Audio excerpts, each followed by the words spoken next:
Selamat malam.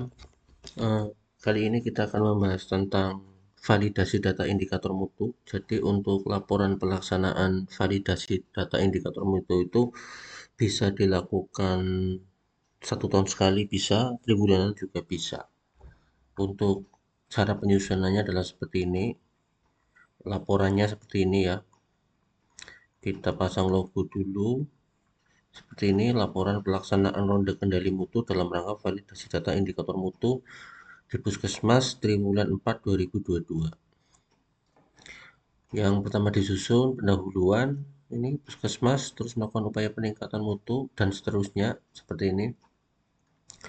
Maksud dan tujuan kegiatan ini dimaksudkan sebagai bahan evaluasi pencapaian indikator mutu dari tiap unit kerja untuk mengetahui pencapaian indikator mutu dengan cara mengambil ulang data.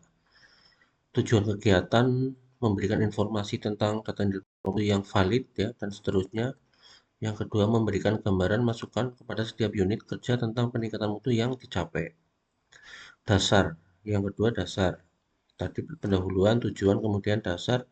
Dasarnya adalah program kerja Puskesmas dalam bidang peningkatan mutu dan keselamatan, program kerja kebijakan pedoman PMKP tentang validasi data dan indikator mutu Puskesmas. Kemudian ruang lingkup, ruang lingkupnya itu seperti ini ya.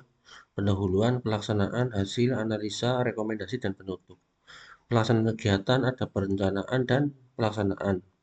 Perencanaan itu diantaranya ini ya, satu menentukan jadwal, menentukan indikator yang akan divalidasi, menentukan jumlah sampel. Untuk pelaksanaan seperti ini ya.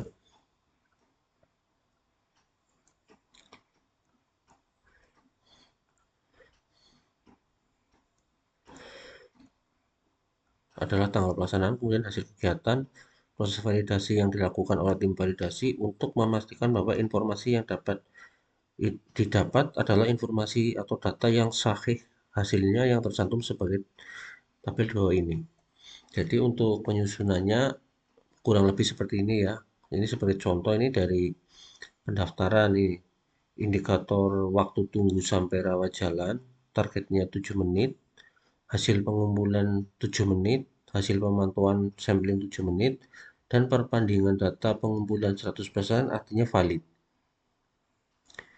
Terus kemudian ini, angka keterlambatan IGD, targetnya kurang dari 5 menit, hasil pengumpulannya itu 6 menit ya, hasil pemantauan data sampling 6 menit, perbandingan data validasi 99%, dan itu artinya tidak valid. Kori umum misalnya seperti ini, setiap unit ya.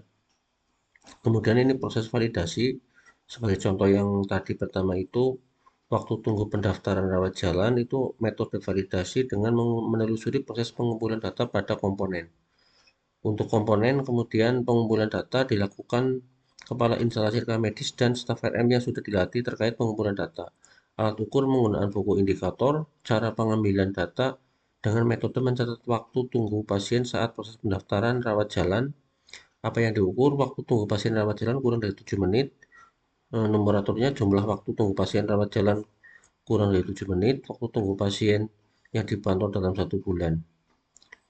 Tempat pengambilan data rekam medis. Seperti ini kurang lebih. Ini ya.